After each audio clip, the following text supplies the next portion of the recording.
And let's do a recap. What did we talk about in this episode? So we talked a lot about what I was doing before China. Yeah, your background. Yeah. And now we've got why go to China? Why I went. And then here's my China experience, some takeaways, and what it's like to be a foreigner in China. Welcome to Chai with Ping. This is Ping Robert. In this podcast, I cover immigrant stories, cross-cultural experiences, and minority issues. Join me with a cup of chai and take a listen.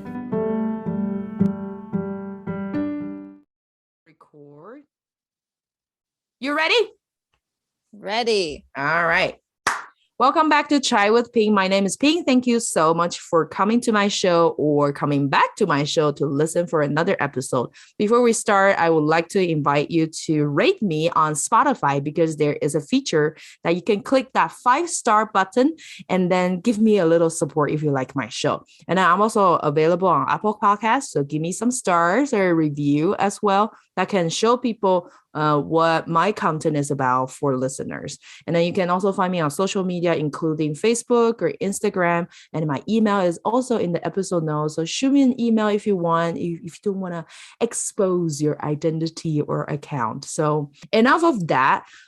Today we have a guest that she went to China and then she said that this is her introduction, so I'm going to quote her. She's a Christ follower who has a passion for international students and both on the inside and outside of her role as an international student advisor.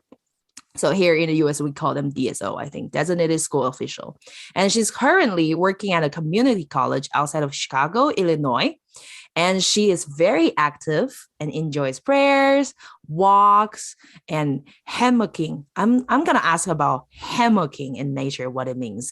And then she loves volleyball, ping pong, Zumba, language learning, and meeting new friends.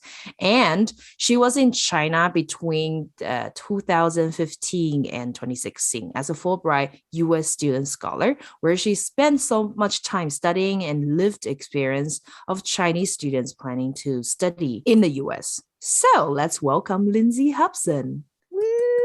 Thank you, Ping. Yeah, so great to be with you today. I know. And I was like, it's so impressive that you have all this good description about you and your identity and experiences.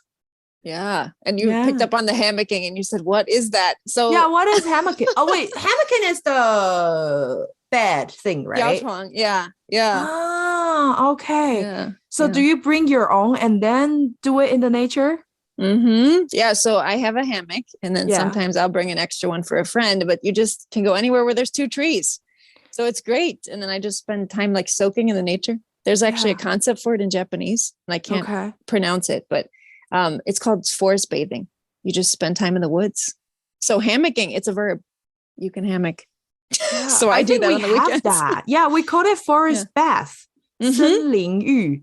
森林浴, yeah. Yes. That's it. Mm-hmm. The same concept. That's awesome. Same concept.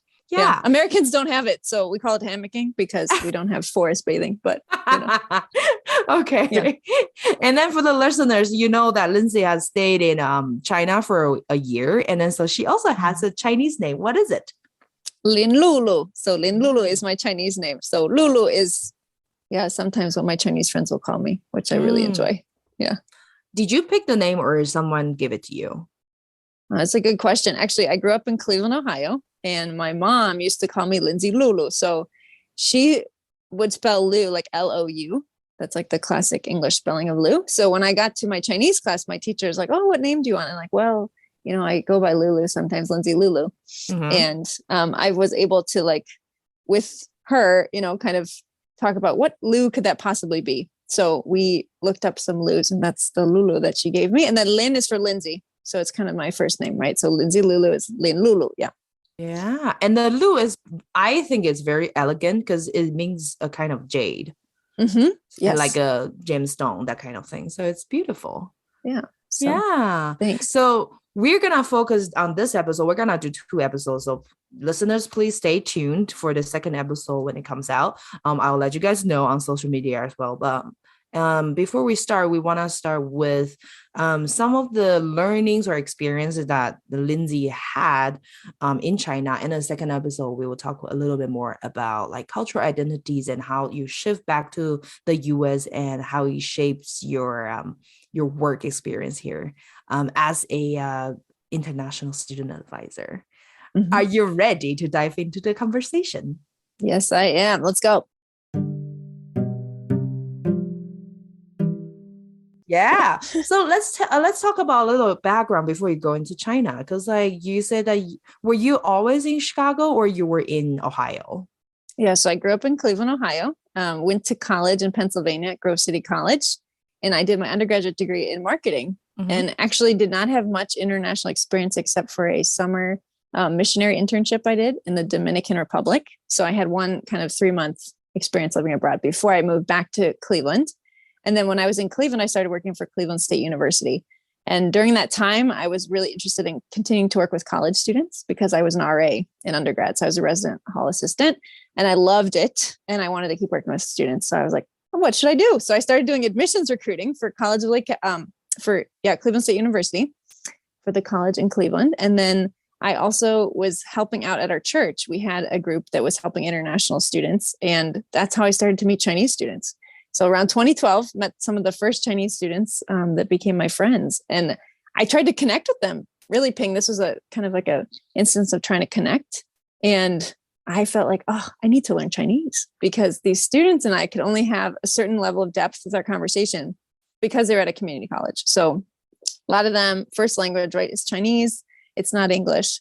So I was like, I need to learn some Chinese. So I remember one of the first times I heard Chinese, we were like at a birthday party and one of the students said, "Xiaoxing," like be careful, because they were blowing out the candles on the cake. And I'm like, what does that mean? You know, what did they say?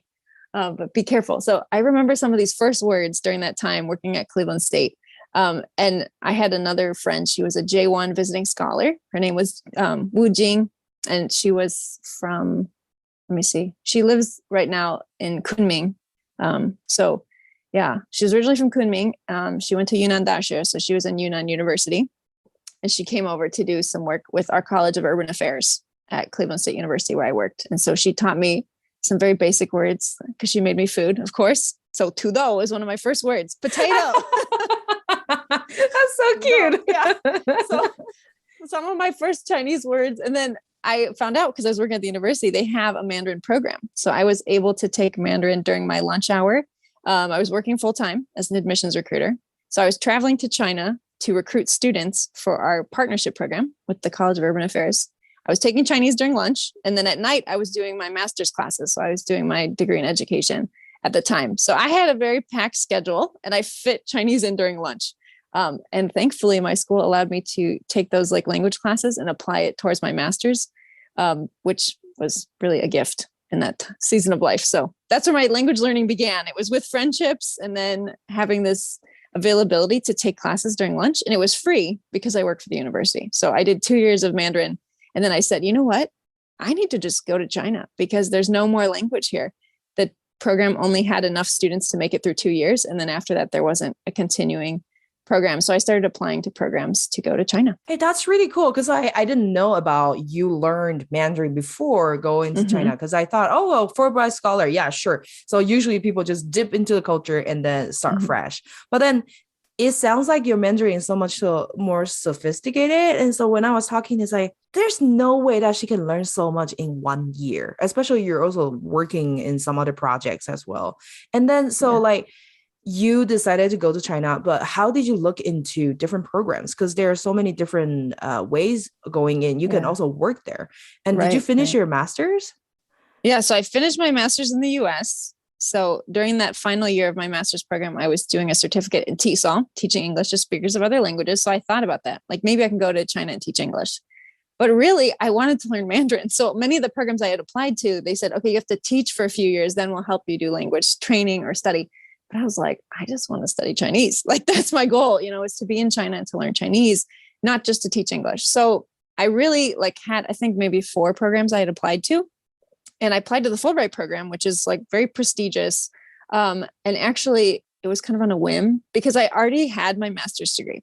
So most students who apply for a Fulbright, especially the student program, are looking to do that experience before they go to graduate school. So it's usually in their senior year of college, of undergrad, that they apply. And for me, I was applying in my master's program and I had already finished it. So I was like, well, I don't really need to get into a graduate program, but Fulbright will pay for me to go. And they have a language training portion of the grant. So when I had the interview with the Fulbright advisor, I said, I really just want to go to China and learn the language and get to meet the people. And she's like, that's what we're looking for. We're looking for cultural ambassadors.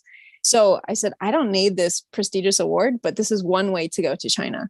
And that was the way that ended up working out. So I got the grant in April. They said, you're going to go. And I said, great. So I started preparing to go to China. But the funny thing, like you said, Ping, is I had studied in the US before I went. For the China grant for Fulbright, you have to have 2 years of language study.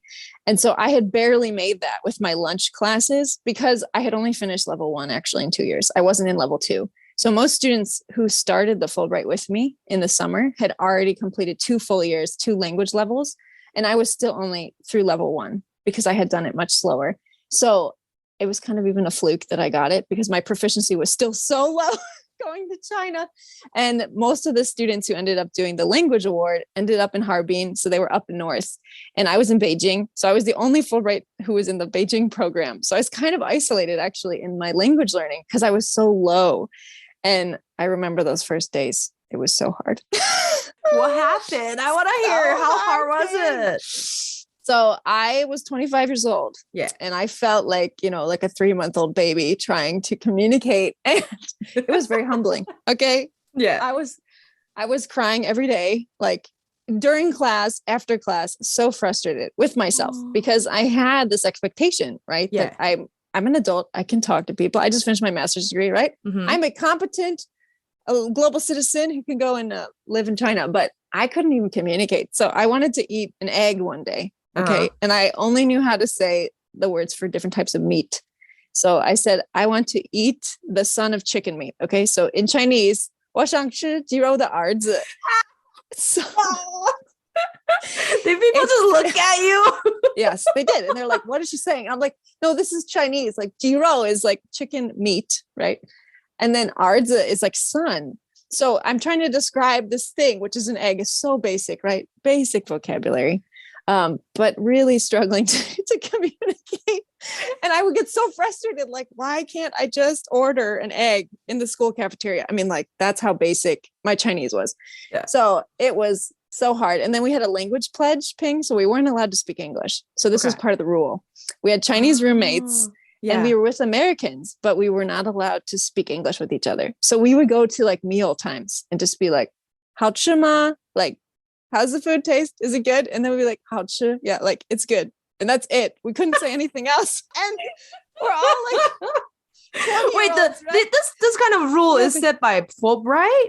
It's set by the program. Yes. So the Fulbright program they use it like a third party. Okay. It's called CET, academic programs. And they really do a good job of really pushing you into the immersive experience because you can't use your native language. But it is so frustrating. I had never experienced like such like insecurity about my language ability in my entire life. Like I never thought about how nice it is that I can speak English every day.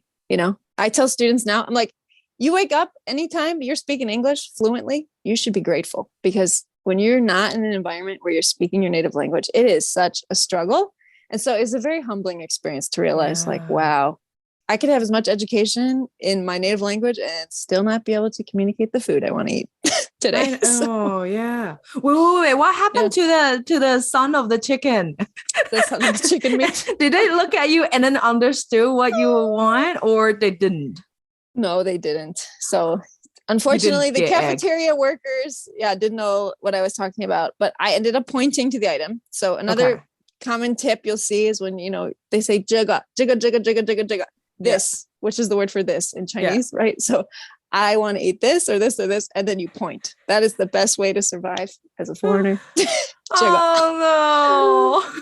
But I was actually trying to use the word, but you can only use the words right? Yes. So even like jiro is like chicken meat, but ji is chicken. So actually if I said the son of a chicken, that would be even clearer. but I didn't even know that those two characters could separate. Like the concept to me was only one concept, right? I always wonder if they understood you and they might just bring a young chicken. A young chicken, like. All right, we talk so much about eggs, so we're gonna tell the listener how to speak egg in Mandarin. It's 蛋. Or you can say 鸡蛋, so chicken egg. 鸡蛋. So I wanted a 鸡蛋, but I couldn't say it. Didn't know how to say it. That is so cool. And then, yes, it is so humbling. And then I feel like you must be feeling very frustrated. So that's you cry all the time. Yes. Was the class difficult as well? It was difficult for me because I had only finished level 1. So I got thrown into level 2. And so we did level 1 in 2 years in the US. Okay. Yes. We did level 2 in 4 months. So the intensity of like, okay, you need 50 words of vocabulary every day. And it was 5 hours a day. I mean, it was just very intensive. Yes. Yeah. And I had never learned how to write. So part of the challenge was I could type with ping. I could type out the Chinese, but I couldn't write. And so my teacher, I was like, can I just type this and then print it? Because that's easier for me. And so they were like pretty accommodating in that sense to help me, because there's no way I could keep up with the class to learn, you know, all this vocabulary every day. And then have quizzes every day. So it was just like overwhelming. And then a lot of the vocabulary wasn't as practical because we were learning about like Qing Dynasty. And I'm like, well, I'm not talking about the Qing Dynasty when I'm trying to eat in the cafeteria. So, wow. Okay. So you went, so were you in Beida? No, I was at 首师大. So I was at 首都师范大学, which is Capital Normal University, CNU. Okay. And it's actually, we lived on the campus, but we lived in like a bingguan. We were in a hotel. Yeah. And then we would go to the school cafeteria. We had student IDs, but actually the building we took classes in was outside the campus. So we'd leave the campus gate and go into like a local office building. Okay. And the CET academic programs is like a separate company that has Chinese teachers that are teaching. So they only spoke in Mandarin. They never spoke to us in English. Like it was just pure immersion. Okay. In the program. Yeah. What about your classmates? Who are they usually? Americans. So there were only 5 of us in the class. So 5 Americans. And I wasn't the oldest. I had a 30-year-old in my class too. Okay. But it was still mostly like juniors in college, which is a typical study abroad semester, junior year. Okay. So a lot of 21-year-olds. And then, so 3 21-year-olds, a 30-year-old and myself, I was 25. Okay. So still 20s, 30s, but in this very intense language program in Beijing. Yeah. And then so you do 5 hours a day in learning Chinese. And what else did you do? Go home and then review all that. You know, for the whole year? For 4 months. Okay. So it was 1 semester. It was 4 months. So it was August through December. And I remember like it being so hard in the beginning. And then I like slowly like was getting the grasp of things. And I remember going up and then plateauing again, like November. I was like, I can't even get more. Like I had increased my like proficiency by a lot because of this push to not use English. But I remember also like plateauing like in November, December and being like, I just can't. I was like hitting burnout. You know, I got sick. The pollution started to kick in because the heat came on in Beijing. The pollution was really heavy. But one of the things that helped was making local friends. That was the best part of the experience, because then I started to pick up like the colloquial phrases, right? Not just what's in my textbook, but actually learning with those who are native speakers who are just using it in everyday speech. So that really helped a lot. And some of those friends would speak with me in English secretly. Okay, don't tell anyone, Ping, because that was breaking the pledge. And we're talking about this on a podcast. Don't tell anyone on this public recording. Yeah. But those friends were the ones that were kind of bridging, right? They were helping me bridge the Chinese to English. So it wasn't as intense maybe as my 5 hours in class where it was pure Chinese, just learning these grammar patterns that, you know, I had to implement. And basically you're a teacher of Chinese, so you know about this, but if you don't use the language, you lose it. And so there was a lot of information thrown at us, and it was very hard to get all these grammar patterns in 4 months and then just use them naturally. It was very like, I needed more time essentially. So after those 4 months, that was where I finished my language training. And then I moved to another part of China. I went to Guangzhou. So I went to the south. And at that point, I started my research. Woo! Yeah. Guangzhou. Yeah. Wait, research? Like, yes. Did you come with a project? Mm-hmm. Yeah. So the Oh, way the Fulbright program is structured is you apply for a grant of your own design. So you're designing your own project. okay. And then the US government decides if they want to sponsor you to go do that. So I applied with a project that was to interview Chinese students and really get a grasp of their experience before coming to the US as international students. So Chinese students in China preparing to come study in the US. And what is that like? What's it like to go get your visa? What is it like to finally go abroad? For a lot of these students, what I found out is like their parents have been preparing since they were 3 years old for them to make this journey to America for studies, right? Like they have sacrificed hours and hours of their time and money and efforts to make sure that their child has enough English proficiency to make it abroad, and really it's like this dream for them to make it to America. That is like their goal. The whole family is like pushing for that. And as you may know, a lot of Chinese have no siblings, right? There's just single families. So just one child is like the hope of the family. So all of the parents and extended family too were part of that. So I was kind of looking at their experience, like what were they doing in China before they came to the US? What were their goals? What were their dreams about coming to America? What do they want to accomplish? And most of the students in my research said they really wanted to improve their English. They wanted to make local friends. And they have all these intentions of like really getting immersed in the United States and in the American culture. And so kind of the cool part of my project is I had done the research while I was there interviewing these students with video interviews, similar to what we're doing. But we did video interviews and I had 35 hours of footage. I followed around 6 students with a video camera. So everyone in China thought I was a spy because I was following them around with a camera. Oh, but but I was really trying to like capture their lives. Like, what are they doing? One of my students was doing kendo, which is this Japanese martial arts form with like giant bamboo sticks. And his teacher was from Korea. Okay. So it's like a Japanese art form. And then there's a Korean teacher and he's Chinese learning this, and that's what he did. He did kendo. And then, my other students, like some of them had musical talents, sports, different things that they were involved in, different clubs. So I would just kind of follow them around. And a lot of the families let me travel with them. So I got to visit their hometowns and got to meet some of their family members as well. So I really got to see China during that research phase where I was traveling a lot. I wasn't necessarily bound just to Guangzhou.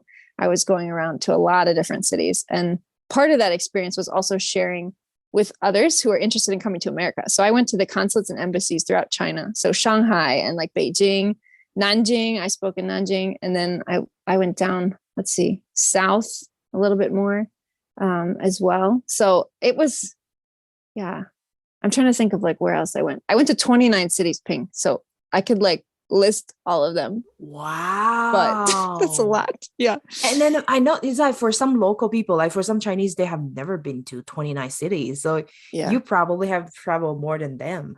Yes. And mostly, mostly on the East Coast of China, but I went up to Shenyang for like the New Year's. So Chunjie, I was celebrating Chinese New Year up in like, Tongliao too. So I went to Tongliao, which is a very rural city up in northern China and Inner Mongolia.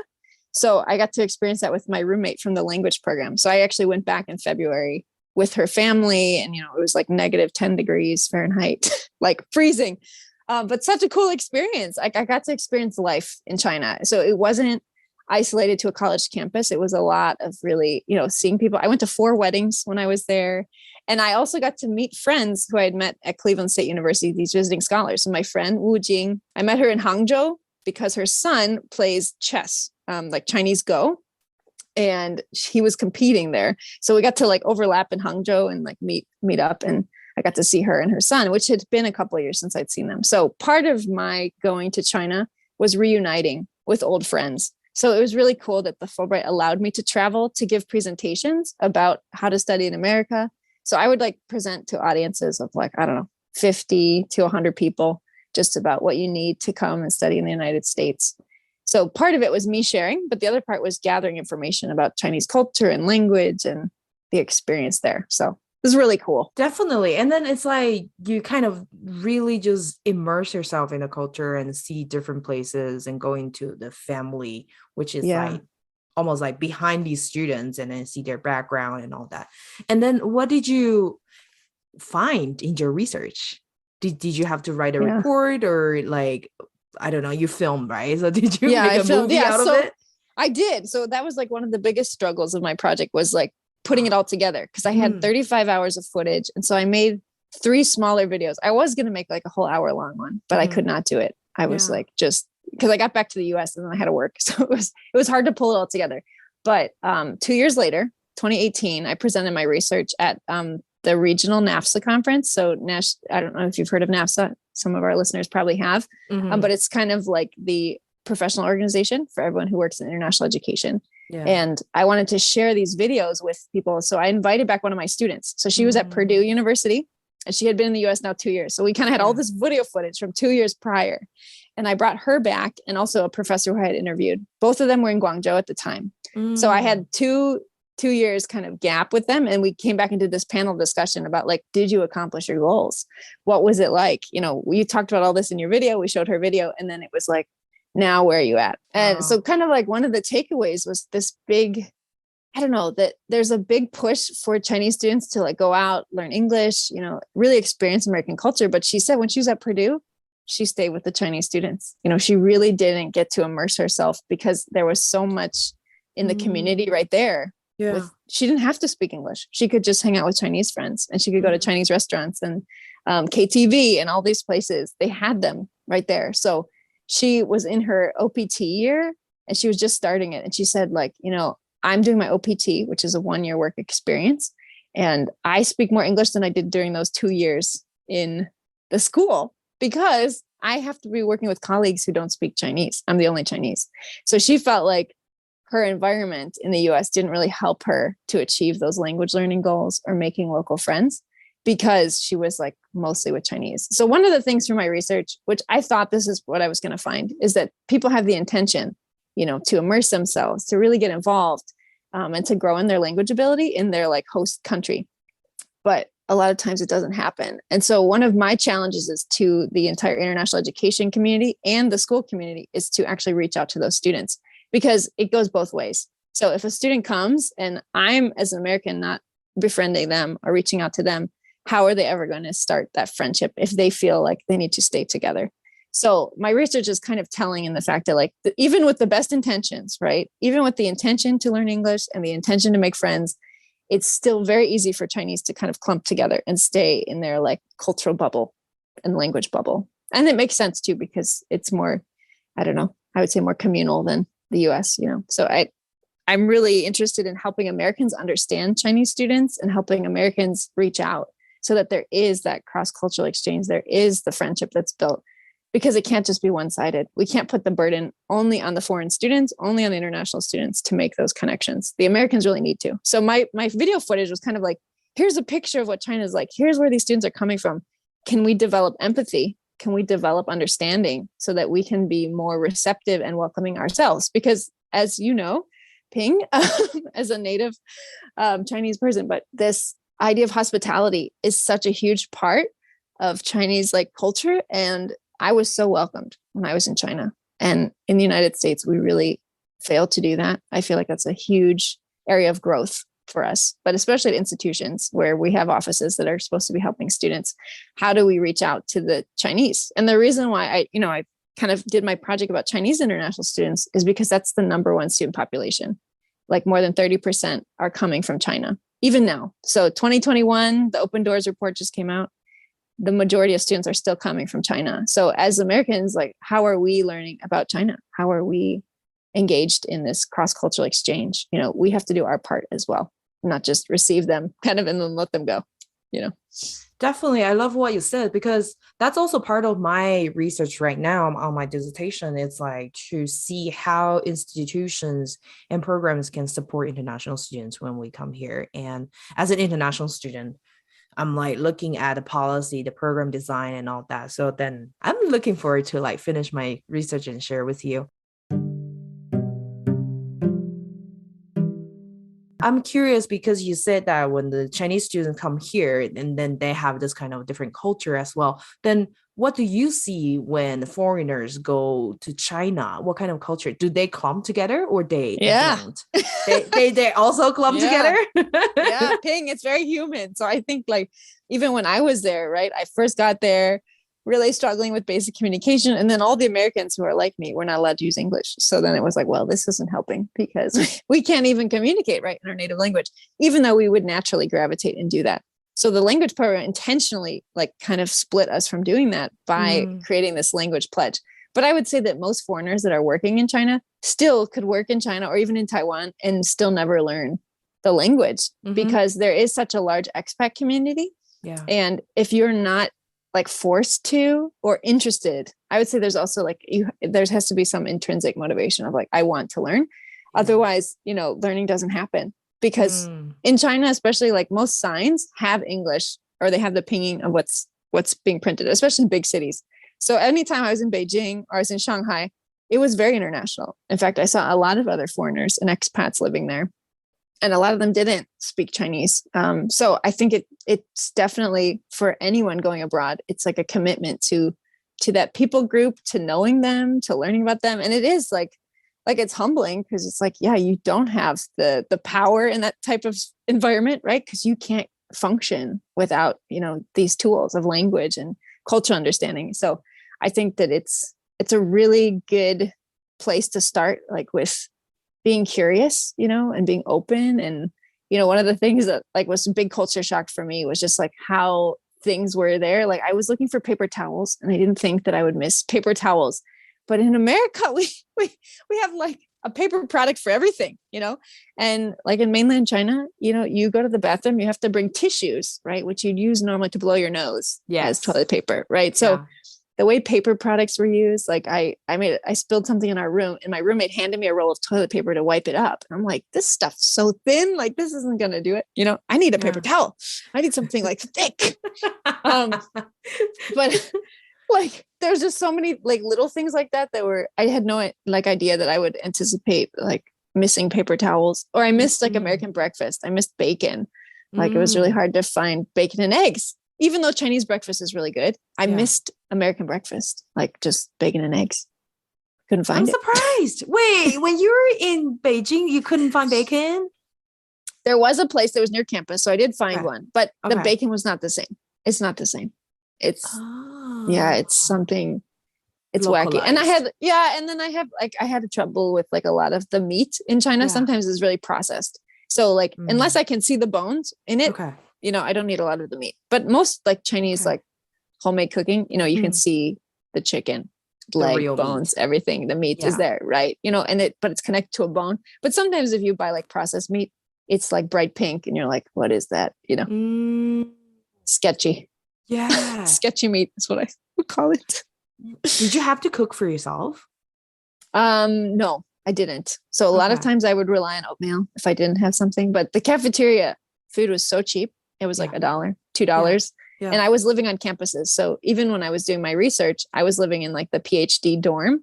So I could just walk outside my door and like get fresh food every day from the cafeteria. And I like Chinese food. So I had no issues like eating Chinese food. There's just certain things I missed.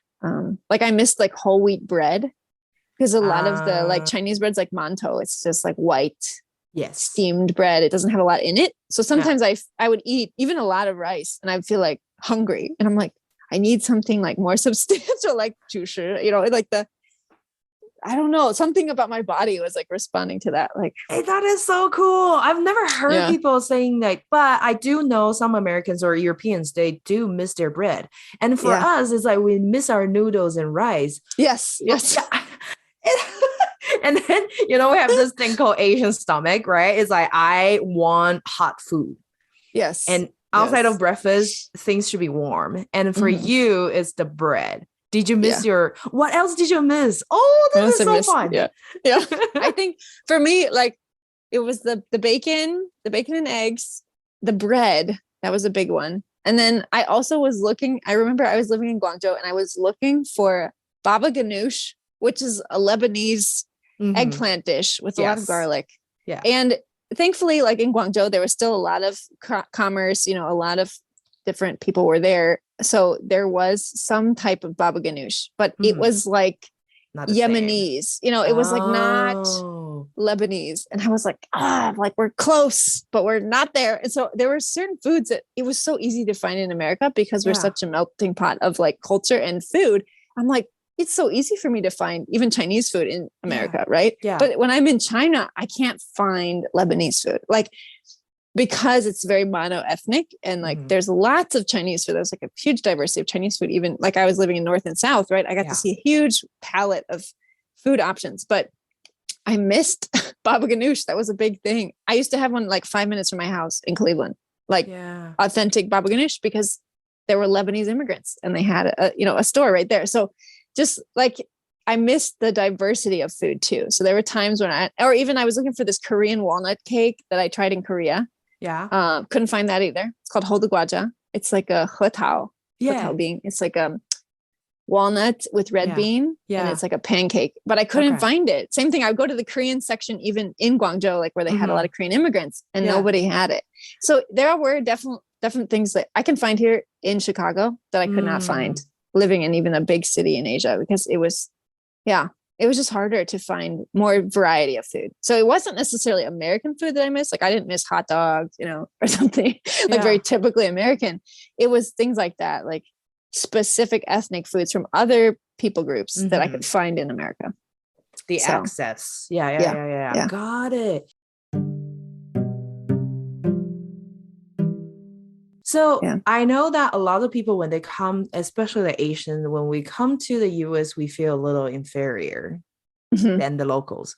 How did you feel being a foreigner there? Oh yeah, good question. It was the opposite feeling. I felt like a celebrity, Ping. And it's because I'm white. Okay, that's why. Okay, so I feel like there's this is an issue globally. So right now, the United States is dealing with a lot of like race issues and trying to confront racial inequality, which I think is really helpful and good, and we need to.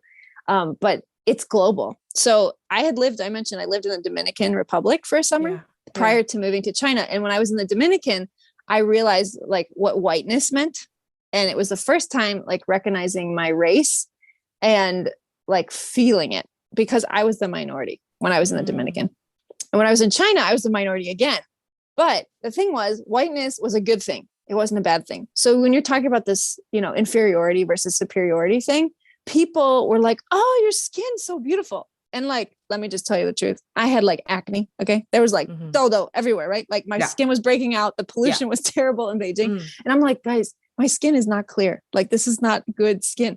But the idea was that the color was good, because what I realized when I was living in China is like almost all the beauty products, they have whitening cream. They have whitening in them. They're trying to be like white. And so I was like the glorification of whiteness. So people would come up and take photos with me and like, oh, menu, like pretty girl, like come take a photo with me, and then like post it on their Instagram, right? Which is their WeChat. Yeah. They're posting it on their WeChat as like, oh, I met this, foreign girl, this white girl. Or they would like send it to their family and friends as like, look at me. It was like, I was giving them points, like social points by the exposure, just by association. And so it was hard for me. Like, I really wanted to like shed my whiteness. I didn't like it. I wished that I could just be part of the people, and kind of blend in.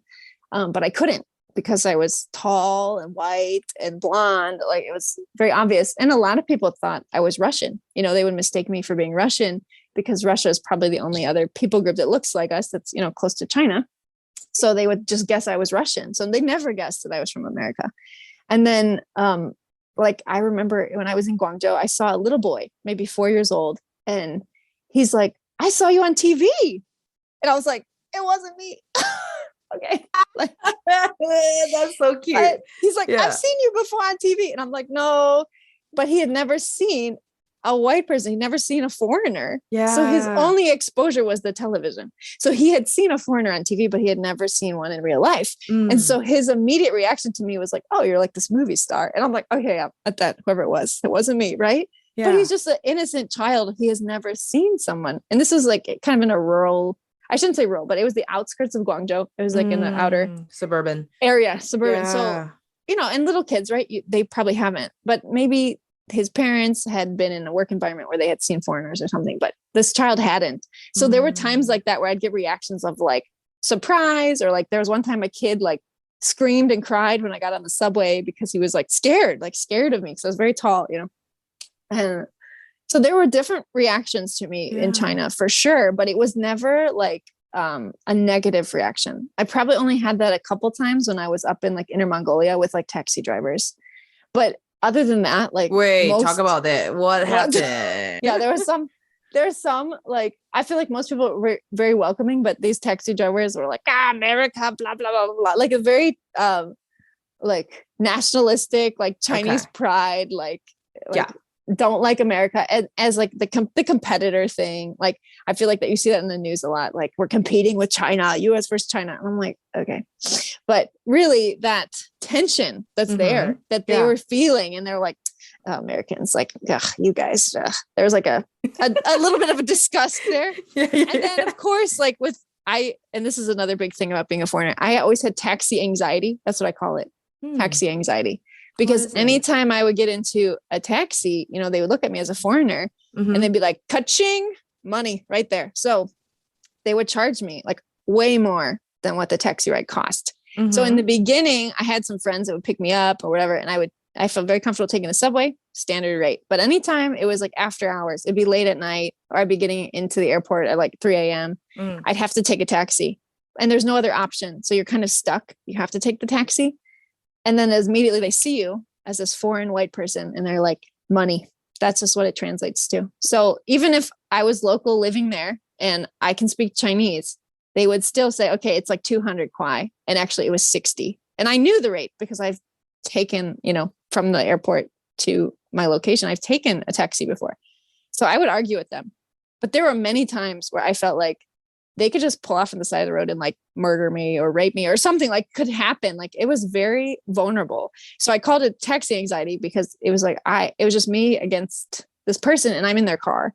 And so like, I have to be like firm in the, like, I'm not paying you more than this ride costs, but also like for my own safety, you know, I need to make sure that like, they don't get upset, because if they get upset, and then they could take advantage of me as a foreigner. So, and as a female, I think that's another part of it, is like, yes, I'm tall, but you know, I felt in those situations very vulnerable and like very much easy to be taken advantage of. So I was pretty like, I would get in right away and start talking in Chinese with the taxi driver to be like, listen, I know what's up. We're not going to get, you know, cheated on this ride. Okay. You're just going to be honest with me. Right. I know how much this costs. Let's go. Like, were there times that didn't work? Nothing too sketchy had happened. Okay. With the taxis, which is great. There was one time where a man was very generous. This was like in Shanghai. We were trying to catch the like long distance train, the Gaotie, the high speed train. And we were in the subway, and the subway hadn't started yet.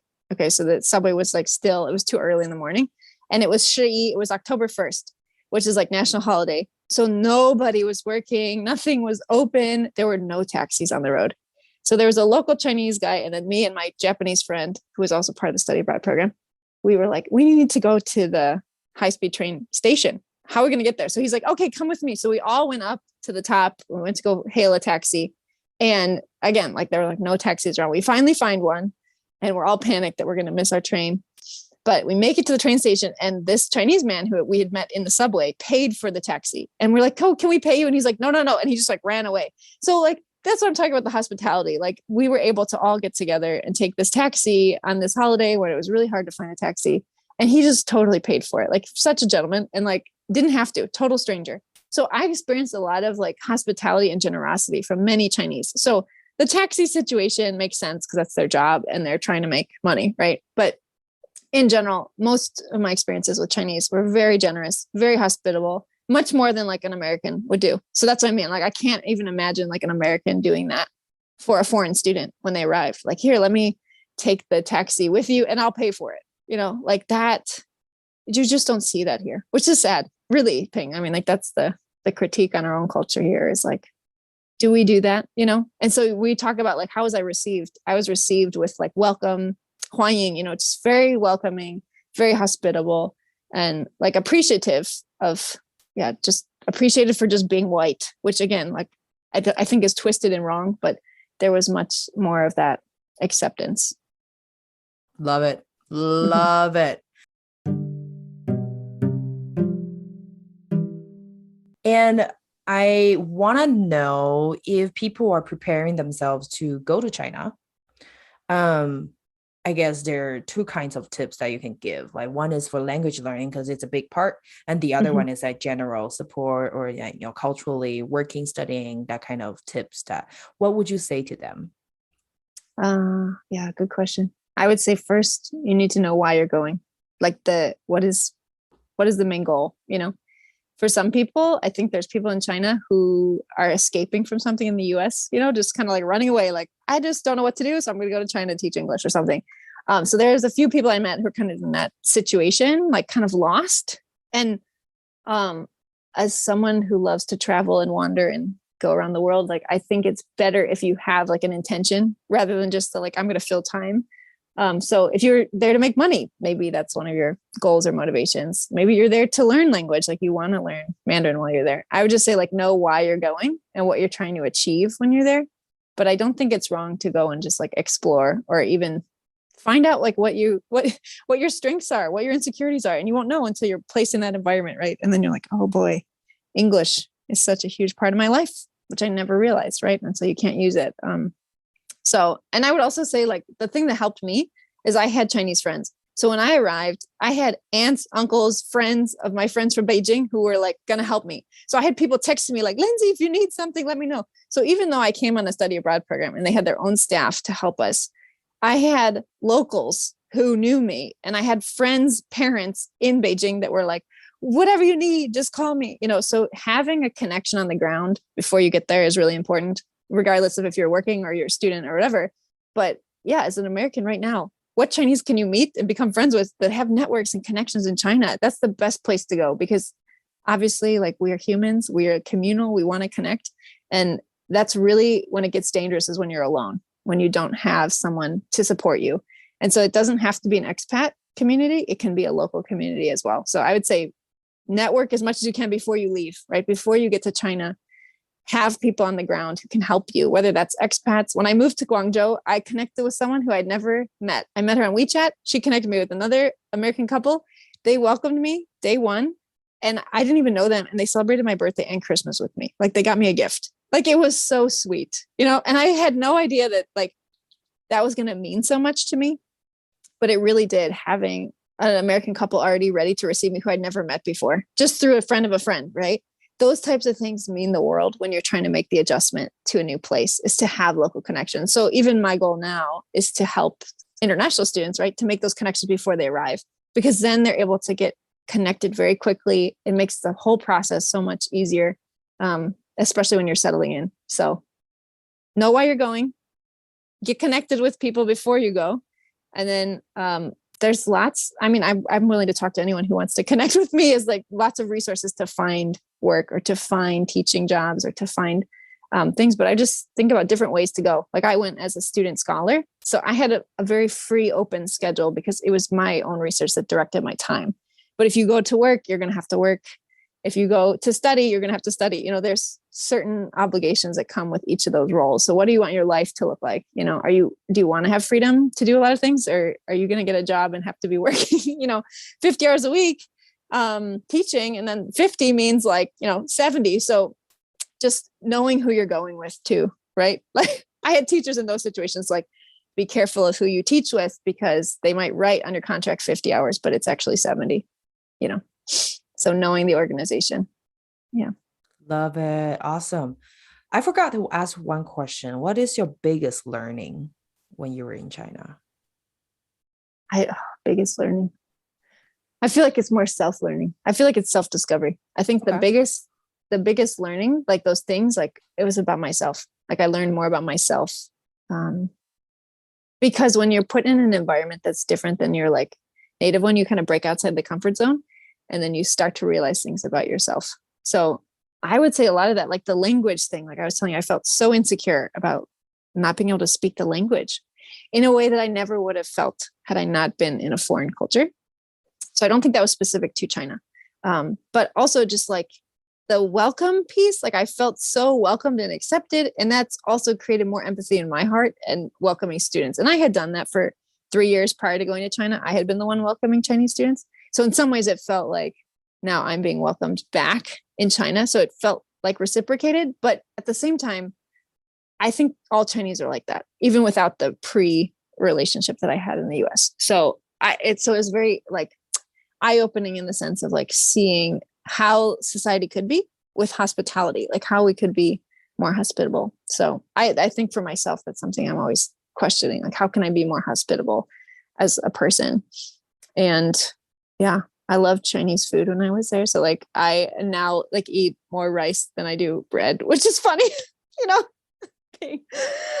Yeah, I love rice noodles. So it's more common for me to eat rice than to eat bread now. So that has switched. So as much as it was like hard in the beginning, like I now look for rice products, not bread. So there's a shift in me in that the food situation. I never feel at home, and we'll talk about this in the second episode, but just kind of like, yeah, what does home mean? I learned a lot about home and like being a foreigner, and yeah, so there's a lot of self takeaways from this. And then, yeah, appreciation for Chinese people, like a deeper understanding, deeper appreciation, and like, yeah, a lot of love in my heart. Like, I feel like after living in China, like I love China more, like not less, like there's no,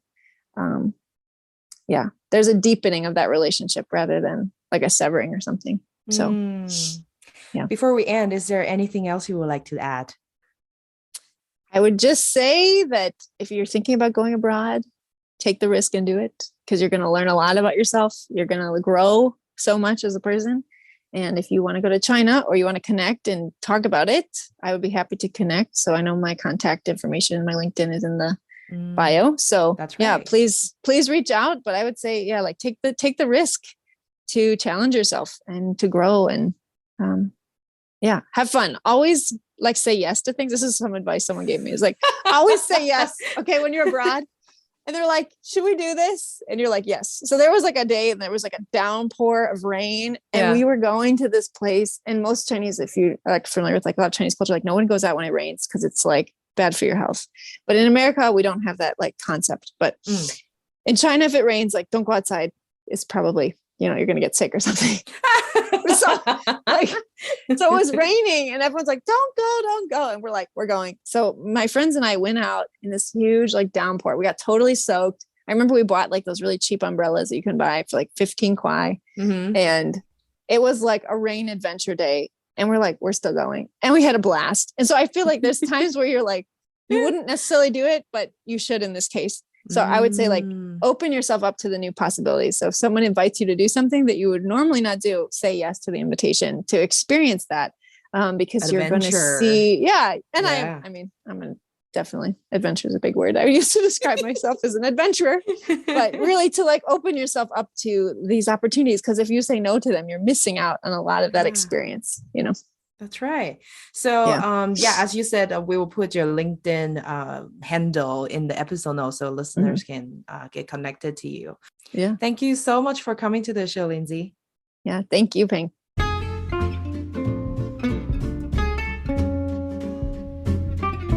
Thanks for listening to Chai with Ping. If you think someone will benefit from this episode, don't forget to share it with them. You can also follow us on Facebook and Instagram. If you like my show, you can buy me some chai with small donations. Details are in the episode notes. Till next time.